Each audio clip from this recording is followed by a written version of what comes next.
की तरफ से जो टिप्पणियां निकल करके सामने आई और वक्फ बाय यूजर को लेकर के जो तमाम संदेह थे और कहीं ना कहीं सरकार के दो प्रोविजंस पर 7 दिन की रोक, किस तरीके से देखते हैं सर इसको? देखिए, सुप्रीम कोर्ट ने इंटरिम रिलीफ दिया।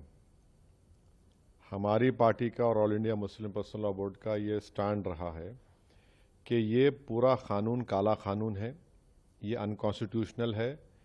इसलिए अनकॉन्स्टिट्यूशनल है ये कि फंडामेंटल राइट्स को वायलेट करता है, चाहे आर्टिकल 14 हो, 15 हो, 25 और 26 और 29 हो।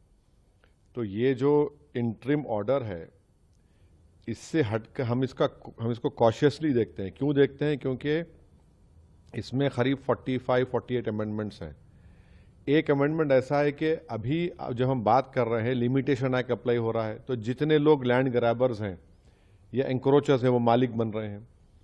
और फिर वक्फ इवैक्यू प्रॉपर्टीज जो है वो ख़ास तौर से देश में पूरी जगह पर और पंजाब हरियाणा में बहुत है, वो अब गवर्नमेंट कस्टोडियन में चले आएंगे, तो वक्फ बोर्ड से हम उसको लूज कर रहे हैं।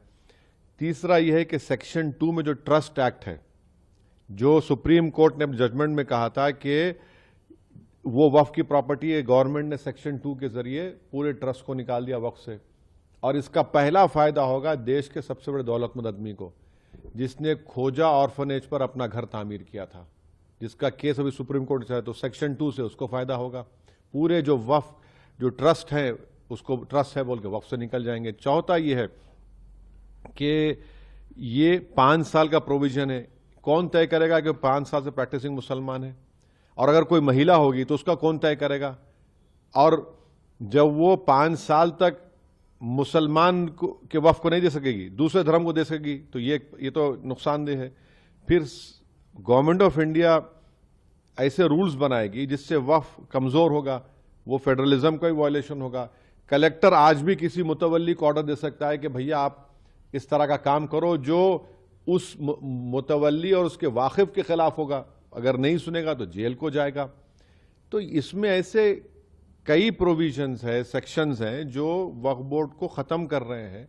तो एक लीगल बैटल तो हमारी कंटिन्यू रहेगी, हमारा प्रोटेस्ट भी कंटिन्यू रहेगा, क्योंकि सवाल सिर्फ पूरे लॉ के खिलाफ हम लोग हैं जो अनकॉन्स्टिट्यूशनल है, और ब्लैक लॉ है जो वक्फ को बचाने के लिए नहीं लाया गया है, जो वक्फ को लूटने के लिए, वक्फ को बर्बाद करने के लिए, छीनने के लिए लाया गया है। माननीय उच्चतम न्यायालय ने यह भी कहा कि ज्यादा पिटिशंस आई हैं उनको कहीं ना कहीं वो एक तरीके से दिखाई देती हैं, एक ही बात पिटिशन में आती है, तो कुछ पिटिशंस को सुनने की बात कही गई है।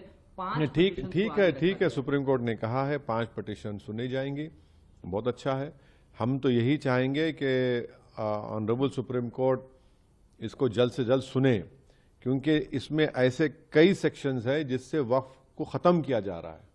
और हम उम्मीद करते हैं कि सुप्रीम कोर्ट इस पर सुनवाई करेगा और एक कंटिन्यूस बेसिस पर फ्यूचर में सुनवाई होगी। सर, वक्फ कानून के लागू होने के बाद देखा कि देश के कई हिस्सों में हिंसक प्रदर्शन हुए। पश्चिम बंगाल से ज्यादातर तस्वीरें देखिए, हिंसा जो हो रही है हम उसका कंडेम करते हैं, चाहे वो एक हिंदू धर्म के बाप बेटे का मॉब लिंचिंग हो या फिर एक मुसलमान की पुलिस फायरिंग में मौत हो।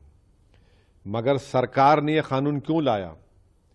आपने इस तरह का कानून बनाकर भारत के सोशल फैब्रिक को वीक कर दिया।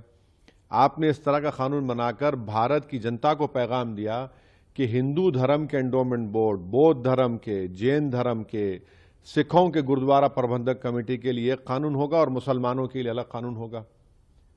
ये आपने किया ना काम, सरकार ने किया काम कि आपने बताया, ये नफरत की मिसाल आपने, डिस्क्रिमिनेशन की मिसाल आपने कायम की है। हम तो कह रहे थे पार्लियामेंट के अंदर जॉइंट वर्किंग कमेटी में, हमने टाइसन नोट भी दिया। ये तो सरकार की जिम्मेदारी है। सरकार की इस गलत फैसले की वजह से आप टारगेट कर रहे हैं मुसलमानों के ईमान को, मुसलमानों की मस्जिदों को, दरगाहों को, इमाम बाड़ों को।